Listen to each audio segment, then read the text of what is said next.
एवढा गोंधळ चाललाय तरी तुम्ही शांतपणे कसं पुस्तक वाचू शकता? अगं मग मी काय करायला हवं असं तुला वाटतं? अधूनमधून सतत मी त्याला फोन लावायचा प्रयत्न करतोय. पोलिसात आपण तक्रार दाखल केलेली आहे. अतरंगनी त्याचं नेटवर्क कामाला लावलेलं आहे. अजून काय करायचं आपण बाकी ठेवलंय? राग येणार नसेल तर एक सांगू? ते तू सांग. तू सांगितल्यावर मी ठरवीन काय ते. कपिलचा शोध घेणं बंद करा. अगं तू आत्ता मला विचारलंस ना की तुम्ही शांतपणे कसे बसू शकता आणि लगेच तू आता म्हणतेस शोध घेणं बंद करा. मी म्हणते त्याला शोधण्यात आपण आपली शक्ती का वाया घालवायची? त्यापेक्षा कपिल हरवलाय. उगाच असा शब्दप्रयोग तू कसा करू शकतेस? हा, आपलं काही कर्तव्य आहे की नाही? जेवढं कर्तव्य होतं तेवढं आपण निभावलंय ना. सरळ सरळ दिसतंय की कपिल गेल्या दिवसापासून मी तुला सांगतोय, तुला जे सरळ सरळ दिसतंय ते तितकं सरळ नाहीये. त्याच्या मागे काहीतरी मोठी गडबड आहे. किती भोळे आहात हो तुम्ही. म्हणूनच जग तुम्हाला फसवतं. असेल तसंही असेल, पण कपिल मला फसवणार नाही. तो परत येईल. तो परत येईल ह्या भ्रमात आहात का तुम्ही? तो पळून गेलाय कायमचा, कधी परत न येण्यासाठी. हा माझा भ्रम नाहीये, हा माझा विश्वास आहे. हा विश्वास नाहीये, अंधविश्वास आहे तुमचा. तुला काय समजायचंय ना ते समज. तशी तू समजावून सांगण्याच्या पलीकडचीच आहेस. तुम्ही ना मी सांगते ते ऐका. खलाशी माणूस आहे तो. इव्हाना 2-3 बंदरांवर पायही ठेवून झाला असेल त्याचा.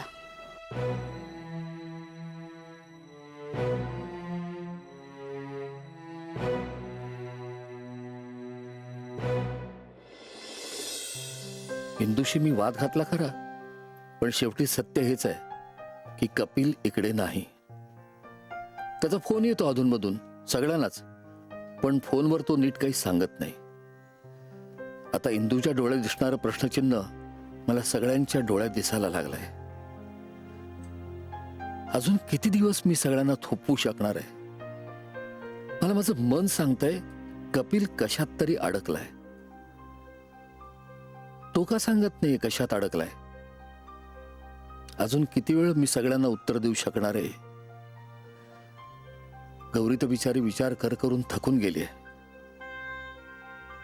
तिचा धीर सुटला तर मी कसं सांभाळणार आहे तिला? हे विस्कटलेलं चित्र मला कधी नीट दिसणार आहे? अप्पा, कोणाला सांगू, कोणाशी बोलू?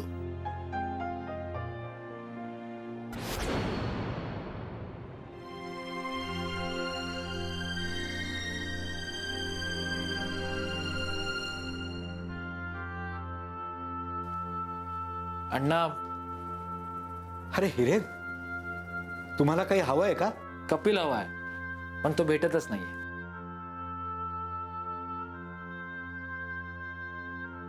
मालक सगळ्यांनाच हवेत, पण तो इथे नाहीये. तुम्हाला काय वाटतं, कपिल खरंच रामाश्रय सोडून गेलाय की? खरं सांगू हिरेन साहेब, म्हणजे उत्तर सांगणं लय कठीण आहे.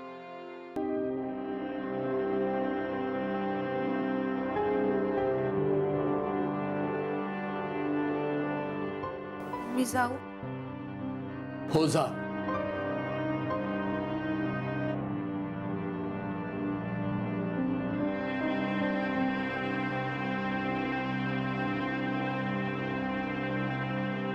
बाबा, पण आई? तू बोल ना आईशी. नाही, नको. ती नाही ऐकणार. मग ती ऐकेपर्यंत तिचा पिच्छा पुरव. बाबा, तेवढा वेळ नाहीये माझ्याकडे. तेवढा वेळ म्हणजे? मी असा विचार करते की आज दुपारच्या गाडीने पुण्याला जावं, मग तिकडून चंद्रपूरसाठी बस मिळेल ना? आज आत्ता इतक्या तडकाफडके? अगं पण कपिल सुद्धा इथे नाहीये. म्हणूनच जाते मी बाबा. गौरी, काय ते स्पष्टपणे सांग मला. बाबा, कपिल अशा प्रकारे निघून गेल्यामुळे जो काही गोंधळ झाला ना, तो सहन नाही होते आता मला. मी काल जे काही कपिल बद्दल बोललो त्याचा हा परिणाम नाहीये ना? सगळेच त्याच्यावर संशय घेत आहे. खरं तर काय? खरं तर मलाही असं वाटतंय की तो निघून गेलाय कायमचा. गौरी, हो बाबा, एकतर तो फोनवर नीट बोलत नाही, सगळं अर्धवट बोलतो. कुठे गेलाय, का गेलाय काही सांगत नाही. काय समजायचं मी? इन्स्पेक्टर सावंत काय म्हणाले?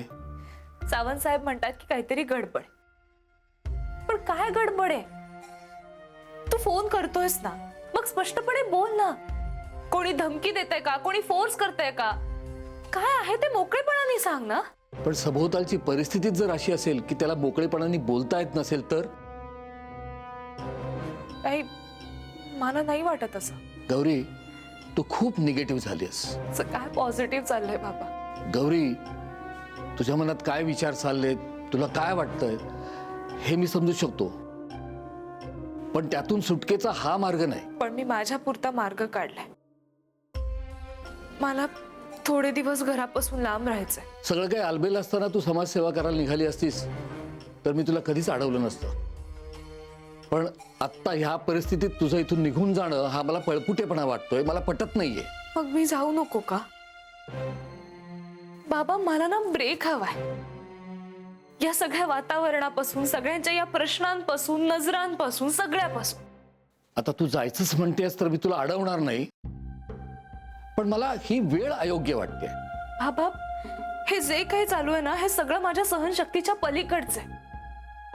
काय योग्य का अयोग्य मला काही ठरवता येत नाहीये. अशा वेळी तुम्हीच सांगता ना की शांतपणे विचार करायचा आणि मनाचं ऐकायचं म्हणून. हो, म्हणूनच जाते मी. कदाचित तिकडे गेल्यावर तिकडची परिस्थिती बघून, तिकडच्या लोकांची दुःख बघून इकडच्या परिस्थितीचा थोडा विसर पडेल मला. बाबा प्लीज जाऊ द्या ना मला. आणि इथली ऑफिसची कामं? मी सुट्टी घेतलीये, गोखले सरांना विचारलंय. तुला खरंच मनापासून वाटतंय तिथं गेल्यावर तुझ्या मनाला शांतता लाभेल? माहित नाही.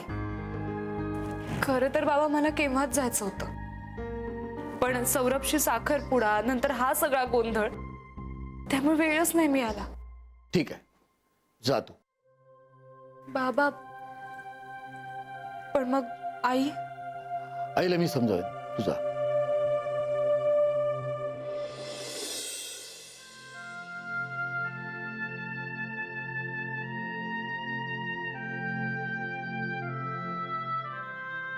गौरी, जायलाच हवं का ग? आई मी कळवलंय त्यांना मी येते म्हणून. अगं पण मला न विचारता का कळवलंस तू? बाबांना विचारलं होतं मी.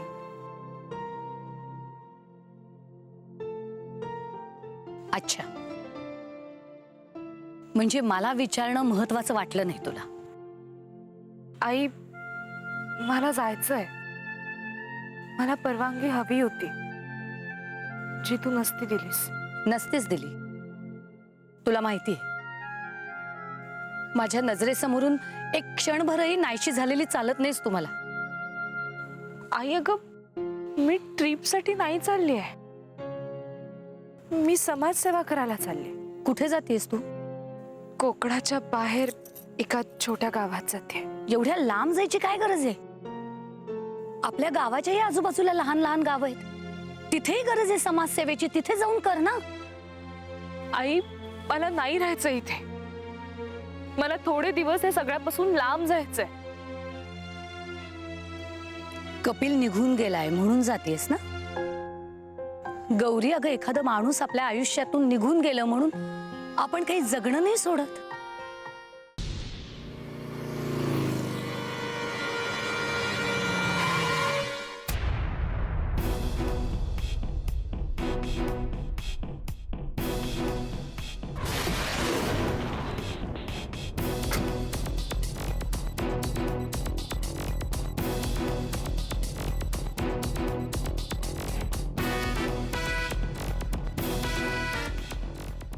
अहो काय नीट बघून चालता येत नाही का?